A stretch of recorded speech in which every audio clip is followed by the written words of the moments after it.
Hi friends, கத்தரிக்காய் முருங்கக்காய் காரக்குழம்பு எப்படி வைக்கலாம் பார்க்கலாம். ஒரு கடாயை வச்சுக்கோங்க. சின்ன வெங்காயம் போட்டுக்கோங்க, தக்காளி போட்டுக்கோங்க, பாதி தக்காளி, அப்புறம் 2 பச்சை மிளகா போட்டுக்கோங்க. அப்புறம் அது கூட வெட்டி வச்சா கத்தரிக்காய் முருங்கக்காய் சேர்த்துக்கோங்க. கத்தரிக்காய் முருங்கக்காய் சேர்த்துக்கோங்க. சேர்த்துட்டு அதுக்கு தேவையான மசாலாத்தூள் தேவைக்கிறப்ப குழம்பு மிளகாத்தூள், மஞ்சள்தூள், மிளகாத்தூள், அப்புறம் காஷ்மீர் மிளகாத்தூள் எல்லாம் சேர்த்துக்கோங்க.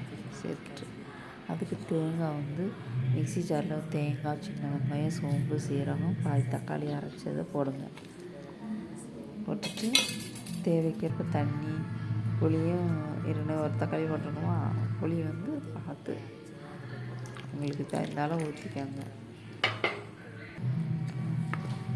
ஊற்றிட்டு உப்பும் தேவைக்கிறப்ப உப்பு போட்டுக்கோங்க. போட்டுட்டு அப்படியே அடுப்பில் வச்சு நல்லா கொதிக்க விட்டு நல்லா பச்சை நல்லா போன பிறகு நல்லா குழம்பு வச்சின பிறகு இறக்கி வச்சுருங்க.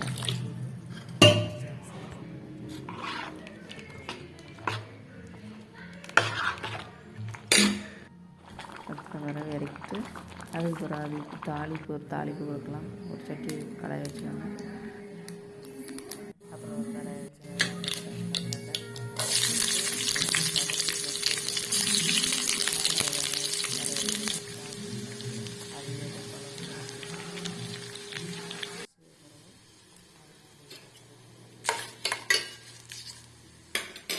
குழம்பு கூட சேர்த்தது இதுகளை செஞ்சுட்டு இது பாருங்க. பிடிச்சதை லைக் பண்ணுங்கள், கமெண்ட் பண்ணுங்கள், சப்ஸ்கிரைப் பண்ணுங்கள்.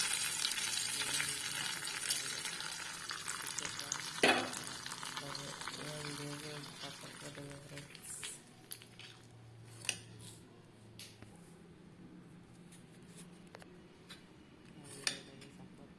காரக்குழம்பு முருங்கக்காய், கத்தரிக்காய் முருங்கக்காய் காரக்குழம்பு.